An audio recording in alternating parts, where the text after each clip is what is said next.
Kanavali ma'am.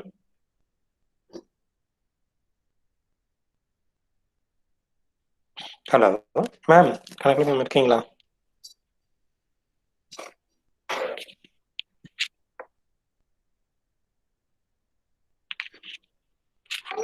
Ma'am கேக்குதா? நான் பேசுறது கேக்குதா? Hello.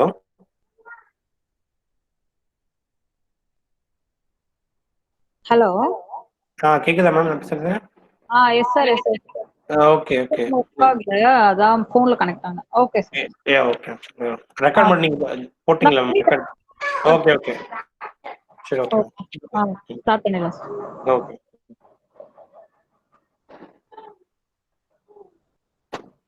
Good morning students. In our fourth unit today we will see the topic called digital signature and authentication protocol. This is our module number 5. Already last class we have completed up to the part of security and management. And previous Ashok. ஒரு நிமிஷம் ma'am. Okay. Then the last class we are seeing that secured hash algorithm. So in the just a small recap for this secure hash algorithm, it was designed by NIST and NSA in the year of 1993. It was revised in the year of 1995 as SHA-1. That is that various versions are we are having in this development depends on the year and version. Then a US standard for use this digital signature DSA signature scheme in the year of 1995, and also the Internet RFC 3174. So in this, based on these all the things that we are moving to that revised secure hash standard. So it is mainly designed for compatibility with increased security provided by the AES cipher, and its analysis should be the most probably similar thing. Then the security levels are rather than higher thing. Right. So just the basic step for work process in our SHA-1 and SHA-512. So in this step 1, padding of bits is the first step for both SHA-1 and SHA-512. Right. So in this part, SHA-1 took the bit as 512 bits, then total bit is converted into 16 bit blocks. That means they are divided into that 32 bits equally. Then they are doing this padding part, then they'll move to the part of this Y02, Y1, some other thing. Then step 2 is up under the length, then divide the step 3 is divide the input into 512 bit block. Then we need to initialize our chaining variable as the in our SHA-1 as a just 5 variables. So just we need to change this 5 variables into hexa values, right? So we take over the values in the form of hexa values. Then this step 5 only we are starting our algorithm process. So in this chaining variables, capital A to E is changes into small a to E. And then we are divide the current 512 bit block into 16 sub blocks already I said. Then your step 5.3 discussed about each and every rounds and operations, right?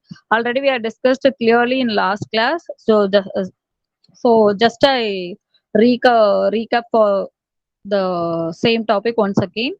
So it has 18 rounds because 4 rounds are divided into equally 20 iteration. So we need to take for this SHA-1 working part as the ABCDE, this equation operation, right? So here each and every terms is abbreviated. So process B is a logic operation, then ST is a circular left shift, then KFT is a constant, and W of T is a 32-bit derived from the current 32-bit subblock, right? So the similar thing or 512 bits is just varying the terms of bit input bit size, right? So here you are taking again your algorithm step as a padding of bits that everything first fours are similar, right? So here they are taken into the bit ranges 128 bits short of multiple of 1024. See you see step 4, initialize your chaining variables in terms of capital A to H, right? In there, SHA-1, we are just to take over the variable A, B, C, D, E up to only 5 variables. Here we are choosing our 8 variables, right? Then the same process blocks execute by the same iteration. So you need to copy your capital A to H into small a to H, then divide these blocks into 16 sub blocks of 64 bit each. Then here also you take your rounds as 80 rounds. So we are dividing that 1024 bit block into 64-bit each, right? So totally we are having 16 subblocks for here also. Then the iteration for the operations, each round having your operation, these are all the equations, right? So you have to calculate by using temp1, temp2, then a new a variable, then b, then c, then everything D, E, F, G, H. These are all the things you need to calculate once again. So here also they are given the detail abbreviated for each and everything, right? So if you listen in your last class, definitely just a recollecting, right? So see the comparison for this SHA various versions. So we need to take over the parameter for this message digest, then message size, block size, word size, and steps in algorithm, right? So this is also we have seen in our last class. So in this conclusion for the secure hash algorithm was initially major concern for defense authority. Then SHA produced a message digest which has an application in digital signature, right? So in this way, your technique took a contributed in secure and robust encryption. So today our topic we are moving to that digital signature standard and digital. See, our topic is digital signature and authentication protocols and DSS, digital signature standard, right? So in this part, we are seeing first digital signature, then we will move to our authentication protocols. So in this digital signature, for the content for this topic is first you need to know about the requirement for digital signature, then direct digital signature and arbitrated digital signature. That means types of digital signature, right? Then we will move to that authentication protocol, that is mutual authentication and one-way authentication, right? So authentication protocols having two types, mutual authentication and one-way authentication. Then the next thing, digital signature standard having the approach and the algorithm explanation, right? So we'll see the, just we will see step by step. This is an important topic in your fourth unit. So digital signature and authentication protocol and the DSS standard, right? So I try to complete these all the things today class, but if I can't, we will see that DSS next class, right? So in this digital signature requirement, you must have the following requirements. If you are doing this algorithm, if you are applying your algorithm in your research work or some other thing, you should know about you have these all the you check you do have these all the requirements or not. So the first thing, the signature must be a bit pattern. So note down, the signature must be a bit pattern that depends on the message being signed. Okay. So we need to check your signature must be a bit pattern that depends on the message being signed. Then the second thing, the signature must use some information unique to the sender to prevent both forgery and denial, right? What is a denial? That is the stopping for our services, right? Then forgery, we need to check, we need to prevent whether it is a forgery one or try to stop the content. Okay. The signature must use some information unique to the center to prevent both forgery and denial. It must be easy to produce the digital signature. Okay. So we need to know about we need to identify these all the requirements have or not we are collected on. So it must be easy to produce a digital signature, then it must be easy to recognize and verify the digital signature. It must be infeasible to force a digital signature, right? So here it must be a practical to retain a copy of the digital signature in storage. These are all the requirements you have to maintain. Then the secure hash function embedded in a scheme. So we are having direct and arbitrated digital signature as the two type. So we'll move to that types of our digital signature. Direct digital signature is the first one. So here it involves only the communicating parties, that means source and destination, right? So here it involves only the communication parties. Who are the communicator? Source and destination people, right? That means sender and receiver. So here it has assumed that the destination knows the public key of the source. This is a basic conventional encryption, like, right? So here you know that your public key is shared to that destination. You have to check these things, these all the things, right? Then the forms for this digital direct digital signature is encrypt the entire message with the sender's private key, right? Then encrypt a hash code of the message with the sender's private key. So you should need both public key and private key. You are doing your encryption with the help of private key, and also you need to give the hash code message also with the sender's private key, right? Then what is that? Here already you know the terms, right? Authentication requirement, confidentiality, authentication, right? So here it provides the confidentiality because that it encrypt the entire message plus signature. So either the receiver's public key or shared secret key. So the information is more confidential, right?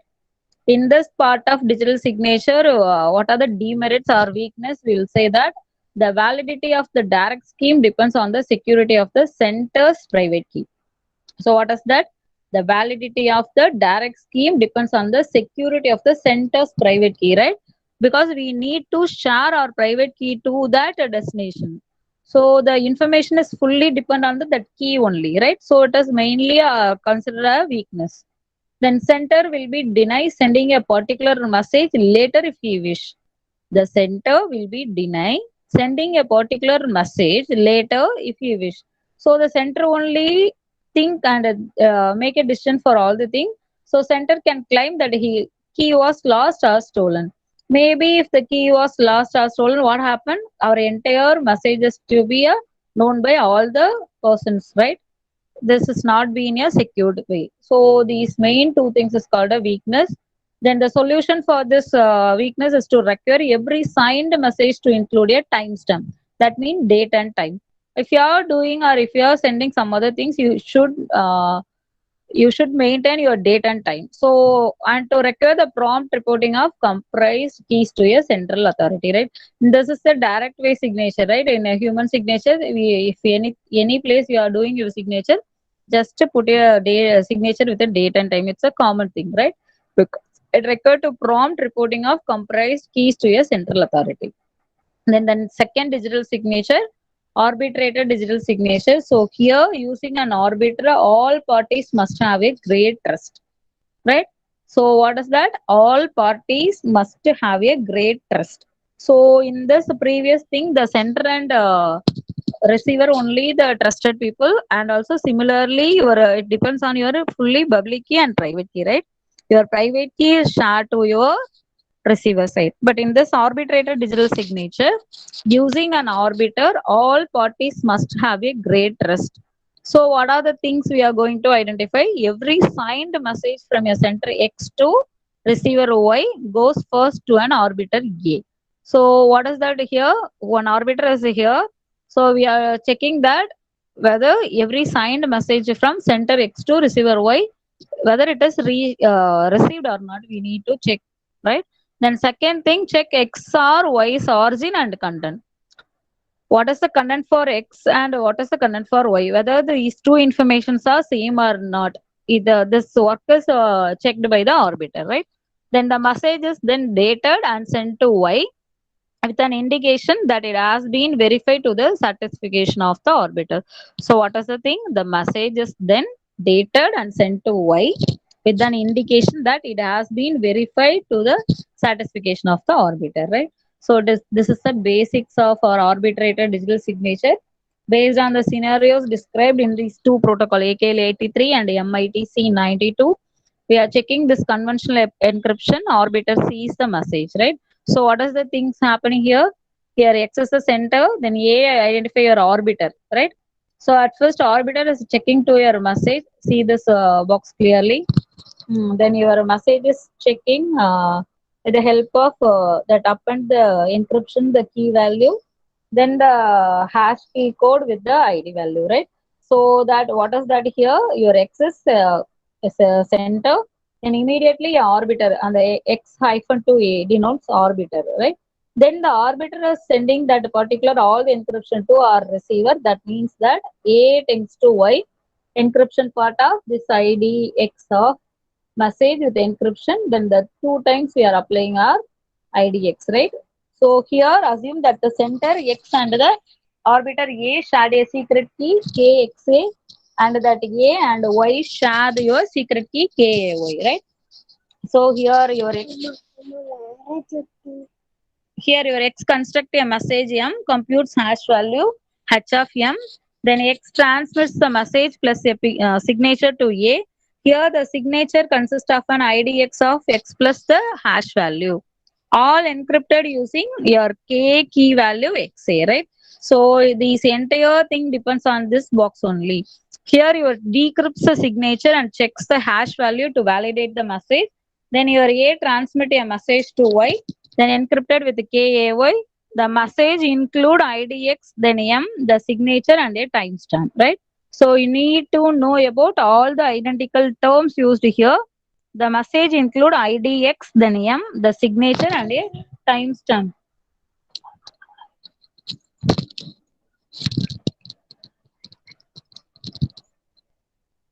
Then the next one, here the continuation part for this arbitrated digital signature, the same conventional encryption is chosen here. So Y can decrypt here. Y is a receiver, so it can be a decrypt to recover the message and signature. Then the timestamp informs Y that this message is timely and not a replay, right? So here Y can store M and the signature. In this scenario, both sides must have a high degree of trust in A, right? So in this scenario, both sides have a high degree of trust in A. Here your X must trust A not to reveal your K of XA and not to generate false signature of the firm. So here this encryption part is that IDX of your hash message code. Then the Y must trust a, or that means our receiver must trust our arbiter to send that encryption key of with the help of identity, or that is our message include IDX, right? Then here your message is again encrypted with the hash key. So that only if the hash value is correct and the signature was generated. So similarly here both sides must trust having your arbiter to resolve this disputes fairly, right?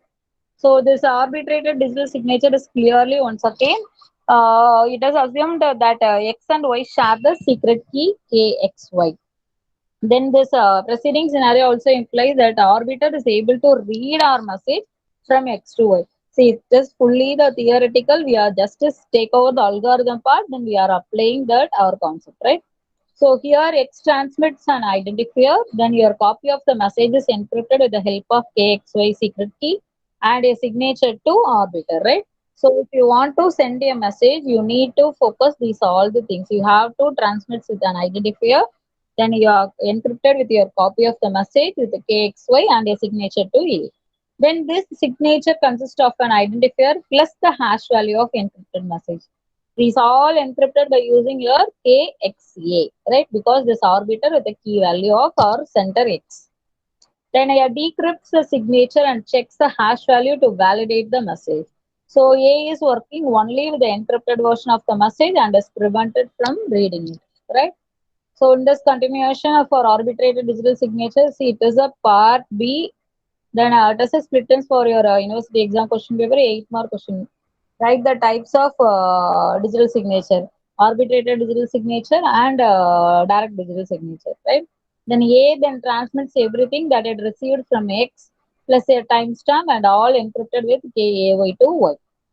So it is a remaining problem in that arbiter could form an alliance with the sender to deny a signed message or with the receiver to force the sender signature, right? So in this part, you are having your can be resolved by using the public key scheme. Excuse me. Then here, this is a signed secret version of our message. Then it must have come from X or no. X, that means our who's our center. We need to check correctly. Then A checks to make sure that X private or public key pair is still valid or not. So if so, it verifies the messages, right? So using the public key encryption's advantages for this arbitrated digital signature is here first no information is shared among the parties before communication. What does it this line denotes? First, no information is shared or there is no sharing for our messages. First thing you need to check whether who is your sender, who is your receiver. So here it took that the parties before communication we didn't share our messages, right? Then the second thing, no incorrectly dated message can be sent because we are putting our signature with the timestamp. So we need to include date and time, right? So there is no incorrectly dated messages can be sent, even if KRX is a compromise. Then assuming that KRA is not compromised, right? So what is that? If it is compromised, then we can send the correct message. If it is not compromised, we did not send, right? Or the KRA denote or private key with the arbitrator value, right? Then finally, the content of the message is secret, right? These are all the advantages for this method.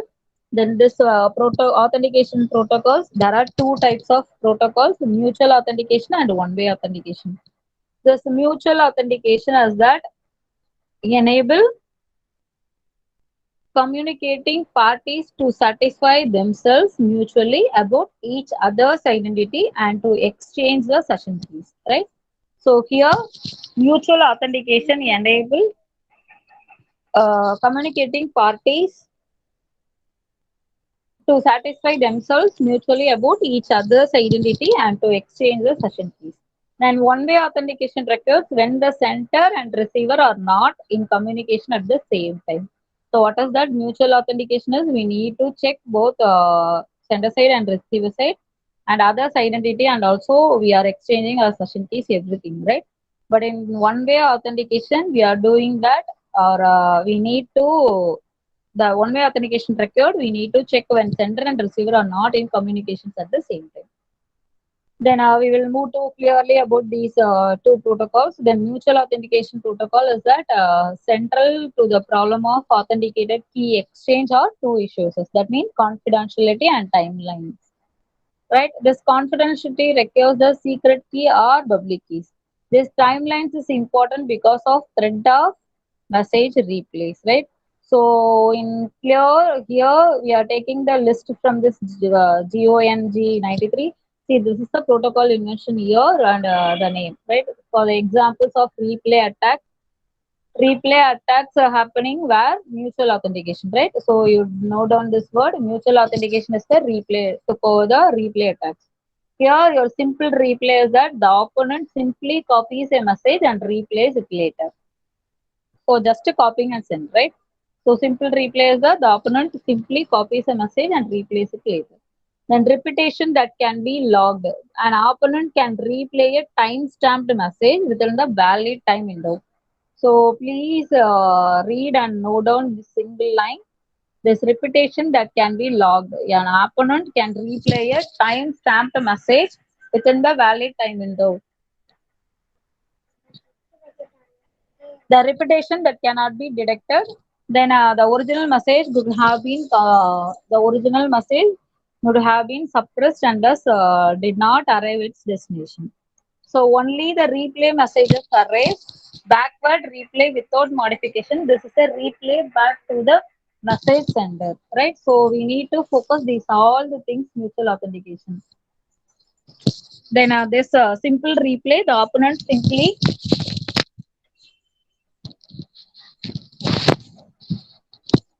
then this backward replay without modification is the replay back to the message sender. Right? Then this mutual authentication here, one approach to copying with replay attacks is to attach a sequence number to each message used. The difficulty with this approach is that it requires each party to keep track of the last sequence number.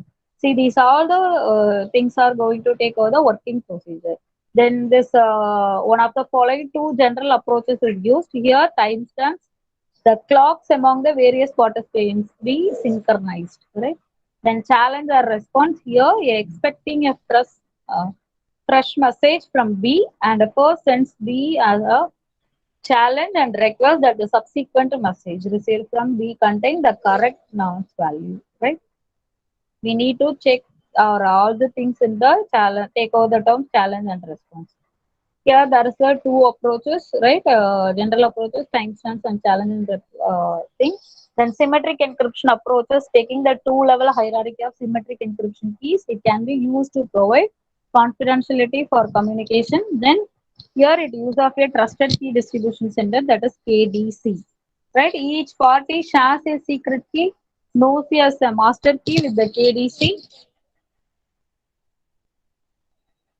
The KDC is responsible for generating keys to be used for a short time over a connection, known as session keys. Here, the session key is using the master keys to protect the distribution, right? And then there's authentication protocols. See, this is the Needham and Scudder protocol. See, this is an important one. If you are, if they are in your university question, they are asking about authentication protocol, you need to write the entire thing clearly, right? So here a proposal initially by Needham and SCADA, that is NEED 78, for the secret key distribution using a KDC. What is that KDC? Key distribution center, right? Includes the authentication feature. So check here. Your authentication takes source at KDC. So IDA and IDB, that is sender and receiver, noted by A and B. So with the help of N1, right? Initially take over the value, nonce value N1, right? NONCE, nonce. Then KDC is the again transfer to A.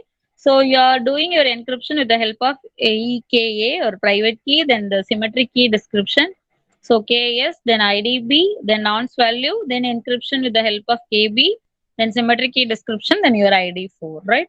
Then the A to B is change over to here, then B to is change over to here, then A to B is again EKSS into. So this is our parametric feature written way, right? So here your secret keys KA and KB are shared between A and the KDC and B and the K, right? Then your step one takes a request to the KDC for a session key K5. The message includes the identity of A and B and nonce N1. Then step two, the KDC responds with a message encrypted using KA. For A, the message includes a one-time session key K and original request message. For B, the one-time session key KI and then identifier A, IDA. You encrypted using KB, right? So here the thing is, previous slide is that it's the same thing. So step three is what is that? A forwards to the B, the information EK encryption with the private key of B, then our symmetric key K encryption that is appended with ID A, right? Then step 4, take our B sends a nonce to N2 to A using the session key. Then step 5 also using session key, it respond with the function of N2. Then it assures B that this is a fresh message because of the use of nonce of N2, right? So these are all the things take over by the need. See that need 78, right? That means Needham's border protocols in mutual authentication. And that second proposal denying by denying that means DENN 81 and DENN 82. See that the same things are the protocol, right? Mutual authentication protocols types is mutual authentication. In this mutual authentication, we are seeing the various proposals, right? So a proposal by denying that is represented as DENN 81 and DENN 82. Here it includes the addition of a timestamp to steps 2 and 3. So check here. A to KDC are the same thing. What are the things are differ? Step 2 and step 3, they are including the timestamp. See this, only the new term T, right? See the previous thing, there is no timestamps here. So in this need 78, there is no timestamp, but in the denying service, here it take over the timestamps T, right? So in this timestamp T, what are the things take over here? So here it can be assure a timestamp, that means date and time in this step 2 and 3, right? So it assumes that the master keys KA and KB are secure. The time T is a timestamp that shows A and B that the session key has only just been generated. Then step 4 and 5 the confirm the receipt of the session at B, right? So these are all the things take over by this part. Then this mutual authentication, the denying protocol requires reliance on clocks that are synchronized throughout the network. Then this suppress replay attack, that means GONG92. If the center's clock is ahead of the intended recipient's clock, an opponent can intercept a message from the center. And replay is that when the timestamp becomes current at the recipient side. Counter suppress replay attacks enforce the requirement that sorry for that I interrupt, excuse me.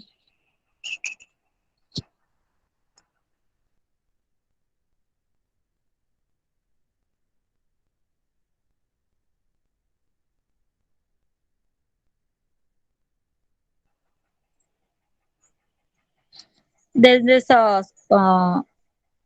sorry for the delay. Then suppressed replay attack is that GONG92. Here, if a central clock is ahead of intended recipient's clock, an opponent can intercept a message from the center and replace when the timestamp becomes current at the recipient side, right? So counter suppressed replay attacks here, it enforces the requirement that parties regularly check their clocks against the KDC's clock.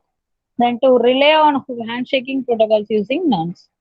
Then this proposal by KEHN92 here to concerns about suppress replay attacks and at the same time fix the problems in the Needham-Scarder protocol. So the same protocol that means started by this Needham, then we are moving to Needham-Scarder, then we are moving to our DE and then 92 and 93. Then the next one is a KEHN 92. So just you take care of your timestamp depends on the center and receiver. See this keyword clearly. See, if you are seen in this your own way, definitely you did not understand anything, right? I'm just saying that what are the different parameter used in each and every protocols. So you just check here your the all the step 5 are similar in this all the protocols, right?